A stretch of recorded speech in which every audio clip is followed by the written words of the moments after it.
ചില്ലറ നൽകി കെ.എസ്.ഇ.ബിക്ക് പണി കൊടുത്ത പഞ്ചായത്ത് വാർഡ് മെമ്പർക്ക് തിരിച്ചു പണി കൊടുത്ത് കെ.എസ്.ഇ.ബി. കൊല്ലം തലവൂർ പഞ്ചായത്തിലെ രണ്ടാലമൂട് വാർഡ് മെമ്പറായ രഞ്ജിത്തിന്റെ വീട് കഴിഞ്ഞ 2 ദിവസമായി ഇരുട്ടിലാണ്.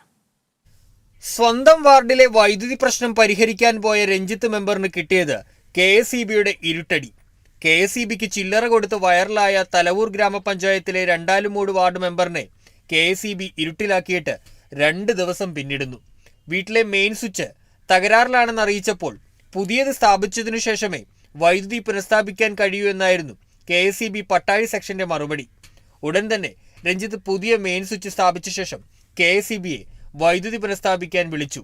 എന്നാൽ വയറിംഗ് നടത്തിയ ഇലക്ട്രീഷ്യന്റെ കംപ്ലീഷൻ സർട്ടിഫിക്കറ്റ് വേണമെന്ന് കെ.എസ്.ഇ.ബിയുടെ അടുത്ത മറുപടി. കെ.എസ്.ഇ.ബി പറഞ്ഞതിന്റെ അടിസ്ഥാനത്തിലാണ് ഞാൻ പുതിയ മെയിൻ സ്വിച്ച് അത് ഫിറ്റ് ചെയ്തതും. എന്നാൽ ഞാൻ ഇന്നലെ വന്ന് രാത്രി 9 മണിയായപ്പോഴത്തേനും പുതിയ മെയിൻ സ്വിച്ച് മാറ്റിയിട്ട് കെ.എസ്.ഇ.ബി വിളിച്ചപ്പോൾ അവിടെ നിന്നും എനിക്ക് കിട്ടിയ മറുപടി, ഏതെങ്കിലും ഇലക്ട്രീഷ്യന്റെ കംപ്ലീഷൻ സർട്ടിഫിക്കറ്റ് കൊടുത്തതിന് ശേഷം ഓഫീസിൽ കൊടുത്ത് അപേക്ഷയും കൊടുത്താൽ മാത്രമേ എനിക്ക് കറണ്ട് തരാൻ പറ്റൂ എന്നുള്ള ഒരു റിപ്പോർട്ടാണ് അവിടുന്ന് ഫോണിൽ കൂടെ എനിക്ക് തന്നത്. പല വേറിട്ട പ്രതിഷേധങ്ങളും നടത്തി വൈറലായ രഞ്ജിത്ത് മെമ്പറിന് കെ.എസ്.ഇ.ബിയും പണി നൽകിയതോടെ 2 ദിവസമായി മെമ്പറും കുടുംബവും ഇരുട്ടിലാണ്. കേരള വിഷൻ ന്യൂസ്, കൊല്ലം.